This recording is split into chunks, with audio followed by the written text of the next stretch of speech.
Bismillahirrahmanirrahim. Assalamualaikum warahmatullahi wabarakatuh. Alhamdulillahirrabbilalamin. Segala puji bagi Allah yang telah memberikan kita kesehatan sehingga pada hari ini kita dapat melaksanakan pembelajaran. Pada kesempatan kali ini saya Wiska Hera Sagita Sulaiman bersama teman saya Mesa Dwi Digawati akan menyampaikan materi mengenai model PBL atau Problem Based Learning. Poin-poin yang akan kami sampaikan diantaranya yang pertama yaitu mengenai sejarah model PBL, yang kedua landasan teori pengembangan model PBL, yang ketiga karakteristik model PBL, yang keempat sintaks atau langkah-langkah model PBL, dan yang kelima keunggulan dan keterbatasan model PBL. Untuk pembahasan pertama akan disampaikan oleh Meisya Dwi Digawati. Kepada Meisya disilahkan. Baik, yang pertama di sini ada sejarah model PBL. Pembelajaran Problem Based Learning atau disingkat menjadi PBL pertama kali dipopulerkan oleh Burroughs dan Tamlin pada tahun 1980 pada akhir abad ke-20. Nah, pada awalnya itu PBL itu dikembangkan dalam dunia pendidikan kedokteran. Akan tetapi saat ini PBL itu telah dipakai secara luas pada semua jenjang pendidikan. Nah, PBL itu adalah suatu masalah, tetapi untuk menyelesaikan masalah itu peserta didik memerlukan sebuah pengetahuan baru untuk dapat menyelesaikannya. Nah, selanjutnya strategi pembelajaran berbasis masalah atau problem-based learning itu dikembangkan dari filsafat konstruksionisme yang menyatakan bahwa kebenaran merupakan konstruksi pengetahuan secara otonom, yang artinya peserta didik itu akan menyusun pengetahuan dengan cara membangun penalaran dari seluruh pengetahuan yang telah dimiliki dan dari semua pengetahuan baru yang diperolehnya. Nah, hal ini menunjukkan bahwa strategi pembelajaran berpusat pada masalah tidak sekedar transfer of knowledge dari guru kepada peserta didik, melainkan kolaborasi antara guru dan peserta didik maupun peserta didik dengan peserta didik yang lain untuk memecahkan sebuah masalah yang dibahasnya. Nah, selanjutnya di sini ada landasan teori model PBL. Nah, PBL itu bukan semata-mata prosedur, tetapi ia adalah bagian dari pembelajaran mengelola diri sebagai sebuah kecakapan hidup atau life skill. Nah, proses PBL itu sebagai salah satu bentuk pembelajaran yang learner center, memandang bahwa tanggung jawab itu harus kita kendali dan kita pegang. Nah, kemampuan untuk bertanggung jawab atas kinerja termasuk juga kesadaran akan pengembangan dan pengaplikasian kecakapan tertentu. Kita bisa mengenal dan mengatasi berbagai kendala yang ada di sekitar kita. Jadi dengan kata lain, model pembelajaran problem-based learning ini atau PBL ini dapat memberikan kecakapan dalam mengelola hidup bagi peserta didik untuk dapat mengatasi kendala yang ada di sekitar lingkungannya. Nah, selanjutnya, pembelajaran berbasis masalah itu tidak dapat dilaksanakan tanpa guru mengembangkan lingkungan kelas yang memungkinkan terjadinya pertukaran ide secara terbuka. Secara garis besar, pembelajaran berbasis masalah itu terdiri dari menyajikan kepada peserta didik situasi masalah yang autentik dan bermakna yang dapat memberikan kemudahan kepada peserta didik untuk melakukan penyelidikan dan inquiry.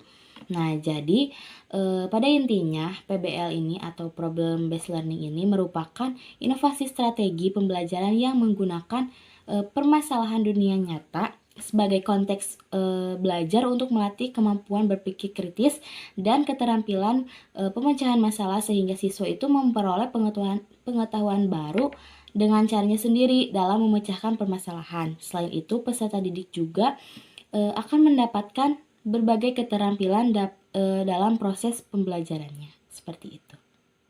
Untuk materi selanjutnya akan dijelaskan oleh rekan saya Wiska, kepadanya disilahkan. Baik, selanjutnya pembahasan mengenai karakteristik dari model PBL. Yang pertama, suatu masalah itu digunakan sebagai awal pembelajaran. Jadi, tenaga pengajar memberikan sebuah masalah kepada peserta didik untuk awal pembelajarannya. Kemudian, biasanya masalah yang digunakan itu merupakan masalah dunia nyata atau masalah yang biasa terjadi di lingkungan sekitar kita. yang disajikan secara mengambang atau ilstruktur. Kemudian masalahnya biasanya menuntut perspektif majemuk atau multiple perspektif.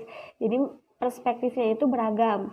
Kemudian karena adanya masalah membuat peserta didik ini tertantang untuk mendapatkan pembelajaran di ranah pembelajaran yang baru. Kemudian dalam menyelesaikan masalah tersebut, peserta didik akan memanfaatkan sumber pengetahuan yang bervariasi, jadi tidak dari satu sumber saja. Kemudian pembelajarannya itu kolaboratif, komunikatif, dan kooperatif. Sehingga peserta didik dapat bekerja dalam kelompok, berinteraksi, saling mengajarkan atau peer teaching, dan melakukan presentasi. Kemudian sintaks atau langkah-langkah dari model PBL. Yang pertama yaitu mengorientasikan peserta didik kepada masalah. Tingkah laku tenaga pengajarnya diantaranya dapat menginformasikan tujuan-tujuan pembelajaran, mendeskripsikan kebutuhan-kebutuhan logistik penting, kemudian memotivasi peserta didik agar terlibat dalam kegiatan pemecahan masalah yang mereka pilih sendiri. Kemudian yang kedua, mengorientasikan siswa untuk belajar. Tingkah laku dari tenaga pengajarnya yaitu membantu peserta didik untuk menentukan dan mengatur tugas-tugas belajar yang berhubungan dengan masalah tersebut. Kemudian yang ketiga, membantu penyelidikan mandiri maupun kelompok. Tingkah laku tenaga pengajarnya yaitu dapat mendorong siswa untuk mengumpulkan informasi yang sesuai, melaksanakan eksperimen, dan mencari penjelasan dan solusi. Kemudian yang keempat yaitu mengembangkan dan menyajikan hasil karya serta memamerkannya. Tingkah laku dari tenaga pengajarnya yaitu dapat membantu peserta didik dalam merencanakan dan menyiapkan hasil karya yang sesuai seperti laporan, rekaman video, dan model serta membantu mereka berbagi karya mereka. Kemudian yang kelima adalah menganalisis dan mengevaluasi proses pemecahan masalah.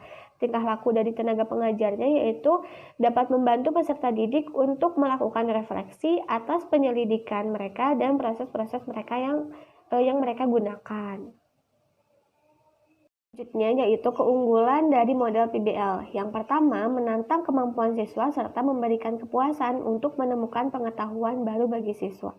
Yang kedua, meninggalkan motivasi dan aktivitas pembelajaran siswa.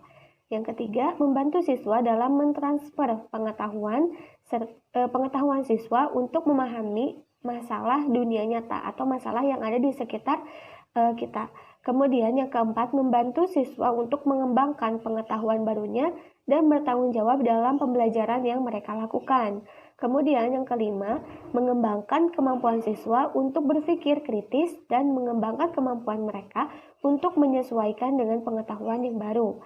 Kemudian yang keenam, memberikan kesempatan bagi siswa untuk mengaplikasikan pengetahuan yang mereka miliki dalam dunia nyata atau masalah yang ada di sekitar lingkungannya. Kemudian yang ketujuh, mengembangkan minat siswa untuk secara terus-menerus belajar sekalipun belajar pada pendidikan formal telah berakhir. Kemudian yang kedelapan yaitu memudahkan siswa dalam menguasai konsep-konsep yang dipelajari guna memecahkan masalah dunia nyata atau masalah yang berada di lingkungan sekitarnya. Selanjutnya yaitu keterbatasan dari model PBL. Yang pertama, manakala peserta didik tidak memiliki minat atau tidak mempunyai kepercayaan diri bahwa masalah yang dipelajari sulit untuk dipecahkan, maka mereka merasa enggan untuk mencoba. Kemudian, yang kedua, keberhasilan strategi pembelajaran melalui pemecahan masalah ini membutuhkan waktu yang cukup lama untuk persiapannya. Kemudian yang ketiga, tanpa pemahaman mereka berusaha untuk memecahkan masalah yang sedang dipelajari, maka mereka tidak akan belajar apa yang mereka ingin pelajari. Kemudian yang keempat, tidak dapat diterapkan pada setiap materi pembelajaran, jadi hanya pembelajaran tertentu saja. Kemudian yang kelima, membutuhkan persiapan yang matang.